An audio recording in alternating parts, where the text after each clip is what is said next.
Yeah, working on the truck a little bit today. You can see I got the door popped open. The hinge is pretty well seized up on it though.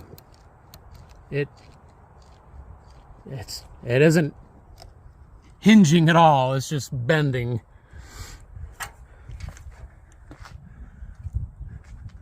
I got her soaking down. Soak the latch some more. I basically was able to get a screwdriver in there on the piece that, you know, opens this up, and got a screwdriver in there and a hammer, and I was just hammering on it, not crazy hard, and it finally let go and sprung open like this. I'm pretty sure these are seized up. That top one doesn't look like it's open all the way. So, try to get that freed up. I didn't really pick a good weekend for it. It's cold and supposed to be rainy. I also got some mud flap hangers. Got these real cheap on eBay, like $83. You can see they're not great, but just cheapies. So I'd like to do something else back here other than these, but they work for now. And as far as the truck title goes, I got my letter from the judge saying that they have awarded me ownership of the truck. So the next thing I had to do was print out a bunch of paperwork from the BMV, fill it out, and make copies of everything and send that along with the court order from the judge. I have to mail it all to Indianapolis, to their main office down there. And I sent that out Friday.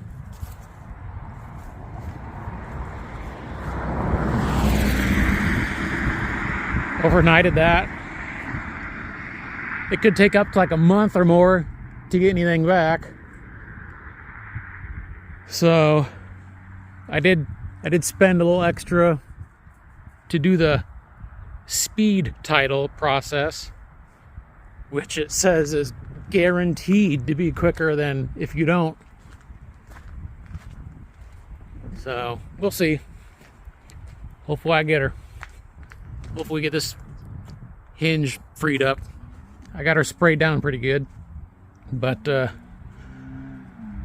also got some stuff in the garage I'm thinking about spraying on it. It's supposed to dissolve and eat rust. I'm thinking maybe I should spray that on there. Maybe that would help.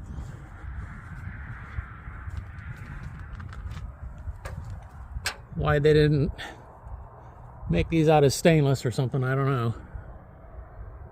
But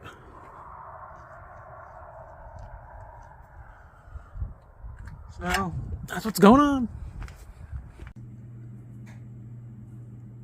So this is the high-low range splitter out of the International there. I've already replaced it with one. I had to take this one apart though, because the one I replaced it with was like NOS, and I put it in, I hooked it all up, and it worked all right in low range. It was kind of leaking a little air out of that hole there on the bottom, you know. And then when I split it up into high, it didn't do anything in the transmission. It just dumped air like crazy out of the hole there. So I took it back out of the truck, and then I took this old one apart and couldn't find any of these O-rings anywhere locally. Some people say you can rebuild these with some kind of a kit. Well, I couldn't find any kit or anything on Google to try and do that. So what I ended up doing was I got a piece of like a milk jug, you know, the plastic, and I cut a little piece out the size of the O-ring, and I just stuck it underneath here like a spacer. Son of a... And and that kind of brought the O-ring out. I don't believe the O-ring was worn. It was just kind of, maybe it was just kind of flattened from sitting for years in this position, you know. And then after I did that, I got some Lucas oil stabilizer I had laying around, and I just dumped it in the hole and just all over the place. And I sandwiched her back together and put her back in the truck and tried it out, and it seemed to work.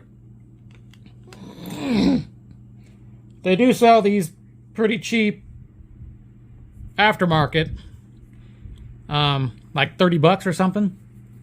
So I did buy one, and I threw it in the truck for a spare. But the one I have in the truck is chrome, so I didn't want to get rid of it for one that's not chrome.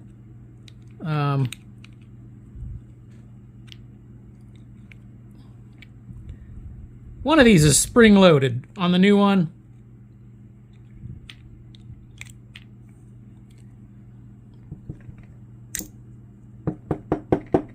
come on. Of course, they're not going to come out. Sorry.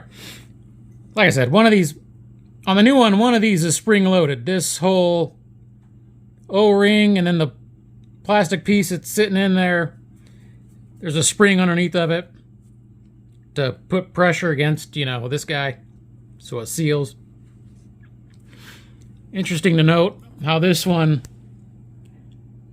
has a spring in it. I took it out before, but it doesn't appear to be springing anymore, because on the other one it's actually, you know, jutting out from the housing there.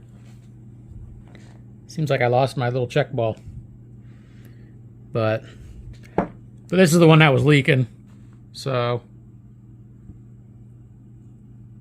I'm not too worried about it. All you had to do was move this thing side to side, and it would shift from high to low on its own. You know, pretty much you got air coming through the hole, and then this hole here is open. There's another one. What'd I say? This hole here is open, and then that one's not. No, it's the other side. I don't know what I'm talking about. That one's open all the way through, and then this one does not go all the way through.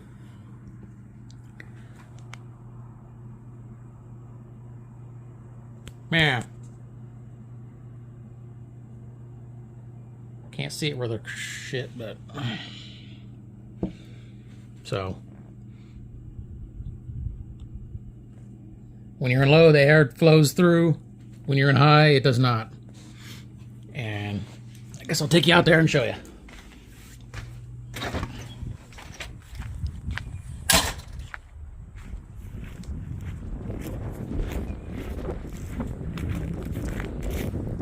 Still have not got that hinge to break free yet.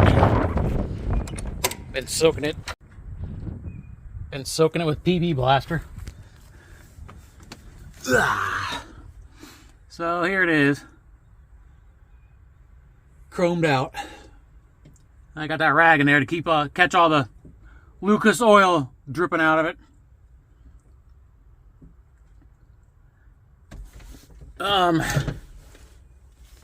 I did have to cut a lot of this pipe insulation back. The pipe insulation went all the way up here. There's two layers of it. This inner layer and this outer layer. I don't know if that's just some kind of poor man's decoration, or, you know, trying to insulate the air lines from making noise vibrating around. I think it's just for looks or something. Or maybe it's because this boot needs replaced. And it kind of fills the hole a little bit. But I do plan to take the rest of it off. I want to get a new shifter boot for the bottom and take it off I've been debating about replacing this top one. It's kind of loose. It's kind of loose. Can't really see it on camera, but when you're driving it, it's a little loosey-goosey. I don't really want to replace it, though. If I do, I'll replace it with the same kind. So,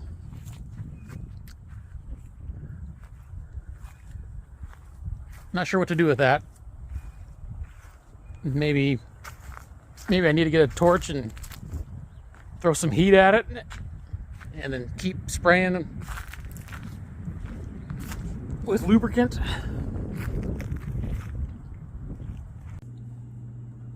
Well, something just showed up on my porch.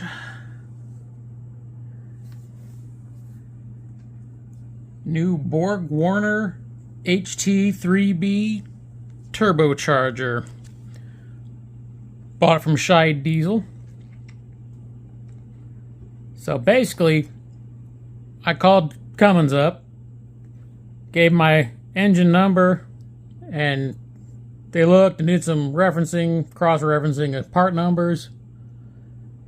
Cummins told me I needed a turbo 380327-9RX for this truck. Cummins wants about $2,500 for that bad boy. And there's like a $300 core charge. Now, I don't want to pay that much money. So I called up Scheid Diesel. They got locations in like Terre Haute, Indiana, Effingham, Illinois, and Lafayette, Indiana, I believe. And they did some cross-referencing of part numbers of their own. This turbo's number is 167050. They said these are pretty much identical to the whole set HT3B, which is what I wanted. I found some like brand new whole sets for sale online, but I didn't know if they were any good or they're junk. You could find them like, it says brand new OEM for like $1,100, but I was kind of afraid maybe they were made in China or something. So went with the Borg Warner. The guy said like a lot of the parts will interchange between the Borg Warner and a whole set. So hopefully it gives me that classic Cummins whole set whistle. I don't know, since mine's a formula, I don't know if this has a smaller exhaust housing than a typical one might have, but I got a friend who's gonna be doing most of the work putting it on. He's doing some work and repairs on my truck. In exchange, I'm gonna sign over the title to my 79 4300 to him. So we'll see him later on when we're putting this thing on the truck. Sweet. I don't know if it's worth mentioning that this is a single entry turbo, not a dual entry. I don't quite understand all that single and dual entry crap. I know a guy who's got a dual entry on his big cam, and it's supposed to have a single entry, and it runs just fine. Jake's worked just fine. So, I don't know. But this is supposed to be the one for my engine. So, all the research I've done. Fingers crossed.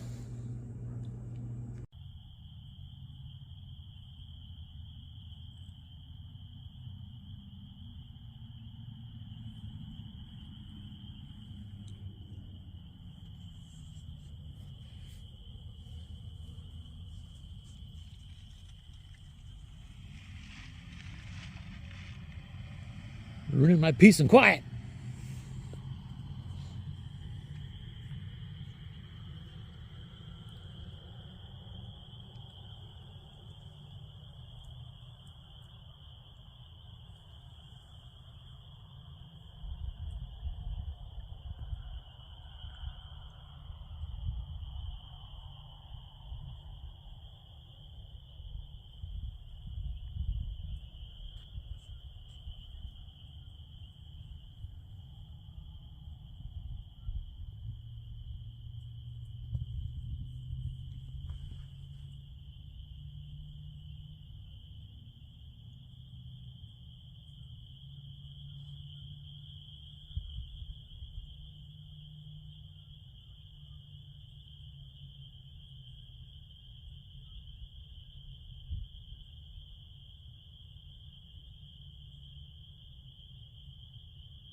Need this audio on loop. Play it in my house all day long.